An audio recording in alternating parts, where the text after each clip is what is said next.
दिक्कत ना हो, इसीलिए मैं बोल रहा हूँ कोई अनुभवी व्यक्ति जरूर लेकर जाना। ठीक, चलिए। नमस्कार दोस्तों, यूपी पुलिस वाले सभी भाई बहन ध्यान दें, 60,244 पदों वाली जो भर्ती है उसकी मैं बात कर रहा हूँ। 22 तारीख से, यानी कि 2-3 दिन बाद आपके मेडिकल स्टार्ट हो जाएंगे। किसी के 22 तारीख को है, किसी को उससे अगले दिन है, किसी को उससे और अगले दिन है, इस तरीके से। तो काफ़ी ज़्यादा दिमाग में क्वेश्चंस आ रहे होंगे कि उस दिन क्या होगा, क्या प्रोसीजर रहता है, ठीक है, और हमको किसको साथ में लेके जाना चाहिए या किसी को नहीं लेकर जाना चाहिए। तो सारी बातों पर हम डिस्कस करने वाले हैं आज की इस वीडियो में।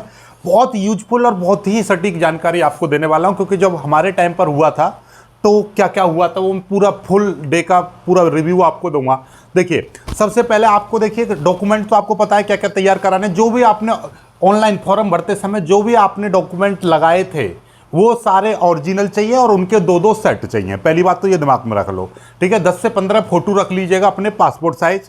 कुछ स्टूडेंट्स के, कुछ भाइयों के कमेंट रहती है कि क्या वही फोटो लेके जाना है जो फॉर्म भरते समय लगाया था। नहीं, आप अभी हाल फिलहाल के टाइम का 8 से 10 या 15 फोटो आप ले लीजिएगा, ठीक है। अब आती है करेक्टर सर्टिफिकेट के लिए। एक स्कूल से करेक्टर सर्टिफिकेट आपको मिला होगा, आपको जब आपका मार्कशीट लेने जाते हो तभी उसके साथ में मिल जाती है, ठीक है। एक ट्रांसफर सर्टिफिकेट होता है, उसी के साथ में करेक्टर सर्टिफिकेट होता है। अब करेक्टर सर्टिफिकेट क्या होता है, आगे आपने पढ़ाई की होगी, कहीं पर आपने एडमिशन लिया होगा तो वहाँ पर जमा हो जाता है, क्योंकि ये करेक्टर सर्टिफिकेट ये दर्शाता है कि आपका जिस स्कूल में आपने पढ़ाई की है, जैसे 12th में पढ़ाई की तो वहाँ पर आपका करेक्टर कैसा था, अब वो आपने अगले स्कूल में जमा कर दिया तो उसी के आधार पर हाँ अब तक इनका करेक्टर सही है। आगे जब उस स्कूल को छोड़ोगे या जी जब आप कॉलेज में एडमिशन लिया, कॉलेज को छोड़ोगे तो वहाँ से करेक्टर सर्टिफिकेट मिलेगा। इसीलिए फॉरम में आपको मिला है कि अंतिम शैक्षणिक संस्थान द्वारा निर्गत करेक्टर सर्टिफिकेट चरित्र सत्यापन के संबंध में। तो आप या तो 12th वाला ही लेकर जाइए। क्यों? क्योंकि 12th, देखिए ऐसा होता है कि आपका वैकेंसी में 12th पास मांगे हो, अब आपने 12th करके आप बोल दो हमने पढ़ाई ही नहीं की है, कोई दिक्कत नहीं है, तो आप 12th वाला ले जाइए, नो प्रॉब्लम। स्कूल वाला आपका खो गया है या कहीं दूसरी जगह लगा रखा है तो आप स्कूल में जाइएगा, बता दो कि हमारी जॉब लगी है, तो वो आपका बन जाएगा। और मुझे लग रहा है कि 90% भाई बहनों ने बनवा लिया होगा, ठीक है। दूसरी बात, आपका 14 बिंदु वाला जो शपथ पत्र है वो आपका बन गया होगा। अब आता है संभ्रांत व्यक्तियों का, बिल्कुल भी टेंशन नहीं लेना, एक ग्राम प्रधान से बनवा लीजिएगा और बाकी के 2 अलग अलग, देखिए एक प्रारूप जो है सिंगल, जैसे मैं इनको भली भांति जानता हूं, इस तरीके का प्रारूप आपको मिल गया होगा, वो संभ्रांत व्यक्तियों वाला, ठीक है। आप ऐसा करना, ये बोलते हैं ना कि एक सिंगल में 2 बनवाएं या दोनों का एक में, क्योंकि 2 प्रारूप बहुत ज्यादा वायरल हो रहे हैं, तो आप ऐसा करना दोनों पे साइन करा लेना, ठीक है।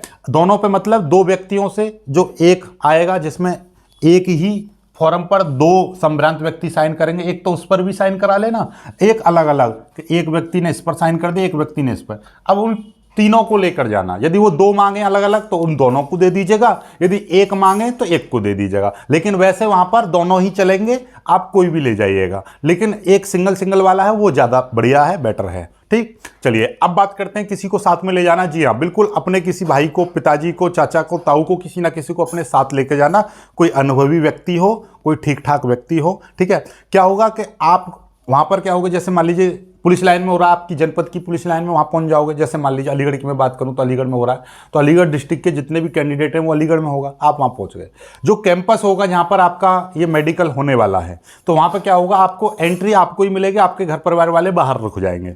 लेकिन आप बैग वगैरह लेकर जाओ, खाने पीने का सामान लेकर जाओ, तो आप अंदर केले वगैरह लेके जा सकते हो, क्योंकि वहां पर बहुत ज्यादा समय लगने वाला है, ठीक है। सुबह जैसे मान लीजिए 8 बजे की एंट्री है तो आप 7:30 बजे वहां पर पहुंच जाइएगा, कोई दिक्कत नहीं है। 7:45 बजे पहुंच जाइएगा। 8 बजे की एंट्री है तो आप 8 बजे भी पहुंच जाइएगा, लेट मत करिए, वैसे वहां पर लेट भी हो जाओगे तो भी कोई दिक्कत नहीं है, ठीक है। चलिएगा, आपको 8 बजे एंट्री मिल जाएगी, आप अंदर चले जाओगे। आपका एंट्री के समय पर जो आपका पुलिस स्टेशन से एडमिट कार्ड जो आपका मिला है वो आपके साथ होना चाहिए, प्लस आपका एक आधार कार्ड आपके पास होना चाहिए, ठीक है। उनको लेकर आप एंट्री होगी।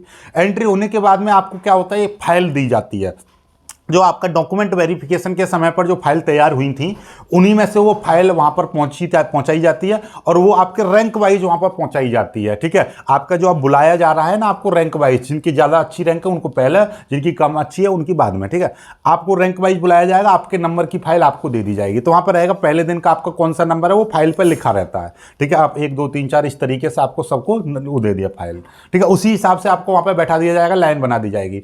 उस फाइल में क्या होगा, कुछ डिटेल्स भरनी होंगी आपको। और करेक्टर सर्टिफिकेट के लिए देखिए LIU का वेरिफिकेशन होता है, तो आपका जहां पे आपने हाई स्कूल जहां से की है, हाई स्कूल जहां से की है उसका भी वेरिफिकेशन होता है, इंटर जहां से की है आपका उसका भी वेरिफिकेशन होता है। तो वहां पे पूरा लिखवाया जाता है आपका कि आपने इंटर किस कॉलेज से की थी, उसका एड्रेस क्या है, ठीक है। इंटर हाई स्कूल आपने किस कॉलेज से की है, उसका एड्रेस क्या है, ठीक है। और आपका घर का पता भी वहां पे लिखवाया जाता है आपका, क्योंकि आपका मूल निवास का भी वेरिफिकेशन होता है, आपके चरित्र का वेरिफिकेशन होता है। तो ये कुछ वहां पे जानकारी भरवाई जाती है, क्योंकि उसी के आधार पर LIU सादा वर्दी वाले जो रहते हैं ना, लोकल इन्वेस्टिगेशन यूनिट जो रहती है, वो आपका वहां पे इन्वेस्टिगेट करते हैं। मतलब वो सादा वर्दी में जाएंगे आपके घर पर, पूछताछ करेंगे कि हाँ इस नामक का व्यक्ति यहाँ पर रह रहा है या नहीं रह रहा, क्योंकि आजकल क्या मूल निवास फर्जी बनवा लेते हैं, ठीक है। ऐसे ही आपका हाई स्कूल इंटर की मार्कशीट वगैरह फर्जी बनवा लेते हैं, तो आपके स्कूल में भी वो चेक करने जाते हैं। लेकिन होता क्या है वास्तव में, आपको वो फोन कर देते हैं, आपको ही फोन कर देते हैं डायरेक्ट, और आपसे कुछ कागज ले लेते हैं, क्योंकि वो स्कूल में जो वेरिफिकेशन करने जाते हैं तो वहाँ से एक मोहर लगा हुआ कागज लेके जाते हैं वो। तो आप वहाँ पर मोहर लगवा लीजिएगा, वो आप स्कूल में बता दो कि हमारा ये वेरिफिकेशन के लिए आया, तो फोटो स्टेट पे वो प्रमाणित कर देते हैं कि हाँ ये इसी स्कूल में पढ़ा था, तो वो आप लेके जाएंगे। तो उसकी डिटेल सही सही भरना, ठीक है। आप स्कूल की सही भरना और अपने घर परिवार की सही भरना, ठीक है। चलिए आगे की बात, वहाँ पे डिटेल्स वगैरह भरवा ली। अब उसके बाद में क्या होगा, वहाँ से आपसे क्या करेंगे, देखिए सब चीज़ की आंखों का जो चेक करेगा, आंखों के डॉक्टर अलग स्पेशलिस्ट वहाँ पर रहते हैं, ठीक है। आपका कानों के अलग रहते हैं, घुटनों वगैरह जो आपका फिजिकली देखते हैं बॉडी को, वो अलग रहते हैं। तो वहाँ पे 4-5 डॉक्टर रहते हैं अलग अलग स्पेशलिस्ट, ठीक है। तो आपका क्या होगा, वहाँ पे अंदर क्या है कि एक अंदर पूरा एक कमरा सा होगा, बड़ा सा हॉल टाइप का, तो वहाँ पर 3-4 मेजें लगी होंगी, ठीक। आपको सबसे पहले क्या होगा, जब आप वहाँ पे जाएंगे आपसे सारे कपड़े उतरवा लिए जाएंगे, बस कक्षा नहीं उतारा जाता है, ठीक है। नेकर आपका पहने रहोगे आप, पहले शुरुआत में नेकर और बलियान भी पहने रहोगे, लेकिन अंदर फिर बलियान को भी उतरवा दिया जाता है। फिर उसके बाद में अंदर जाओगे, आप अपनी साथ में आपके हाथ में फाइल होगी, आप अंदर चले गए, एंट्री की। एंट्री करने के बाद में सबसे पहले आपका हाइट मापी जाती है, हाइट और चेस्ट मापा जाता है।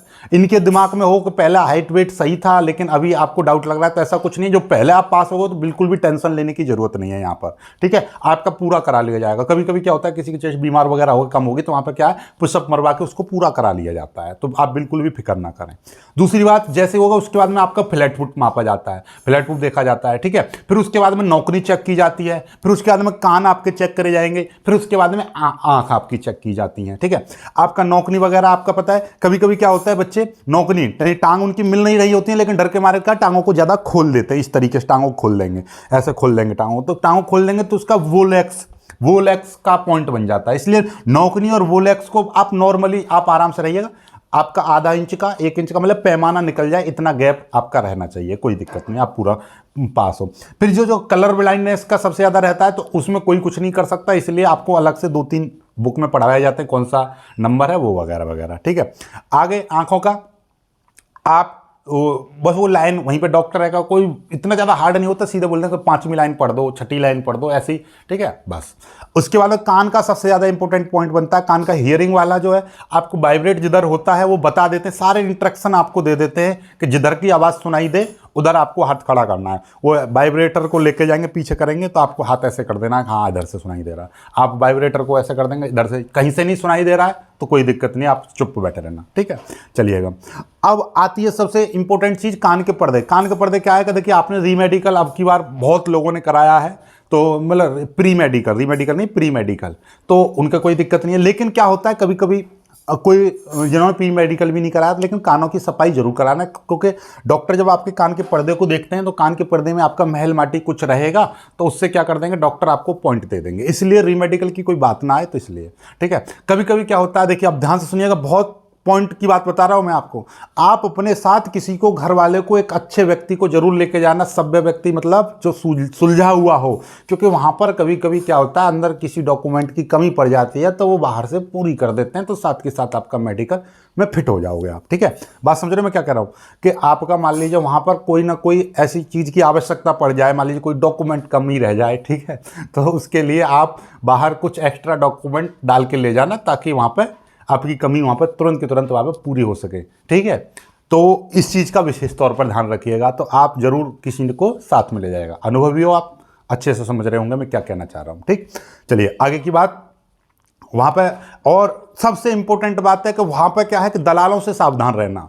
ठीक है। वहाँ पे बहुत सारे मिलेंगे आपको, आप चले जाओगे तो आपके घर वालों को तो पहले ही उनको समझा देना। वहाँ पे क्या कहेंगे, हाँ आपका बेटा आपका भाई गया है मेडिकल के लिए, हमारी बहुत बड़ी सोर्स है, सुबह पहुँच जाओगे आप, वहाँ पर मिल जाएंगे, तुरंत छुट्टियों में पास हो जाएंगे। 10 लोगों को इकट्ठा कर लेंगे, 10 से मान लीजिए उन्होंने 50-50 हज़ार रुपया भी ले लिया, ठीक है, और अंदर जाओगे आप और 10 में से 8 लोग पास हो गए, 7 लोग पास हो गए और 3 लोग वहाँ पर मान लीजिए री मेडिकल मिल गए, 3 लोगों के वो पैसे वापस कर देंगे और बाकी करे ना करे, लेकिन जिनके पास हो गए उनसे कहेंगे तुम हमारी वजह से पास हुए, उनको पैसे नहीं देंगे। लेकिन बच्चा अपनी मेहनत से, अपनी काबिलियत से वहाँ पर पास होता है। इसलिए इन चीज़ों से सावधान रहिएगा। वहाँ पर ऐसे बहुत ठेकेदार, बहुत दलाल मिलेंगे, उन चीज़ों से बिल्कुल सतर्क रहना, ठीक है। यदि हाँ अंदर जाने के बाद आपको कोई डाउट लग रहा है, अंदर की कोई टीम में से कुछ कहता है, तो उनकी बात थोड़ी सी तर्कपूर्ण रहेगी, थोड़ी सी ना, उनकी पूरी ही तर्कपूर्ण रहेगी, लेकिन ऐसा कोई वहाँ पर कहता नहीं है, क्योंकि बिल्कुल जीरो कॉस्ट पर आपका मेडिकल हो जाएगा, ठीक है, पूरी तरह से। लेकिन फिर भी आप पूरी तरह से सज्ज होकर जाइएगा ताकि आपको कोई दिक्कत ना हो। इसीलिए मैं बोल रहा हूँ कोई अनुभवी व्यक्ति जरूर लेकर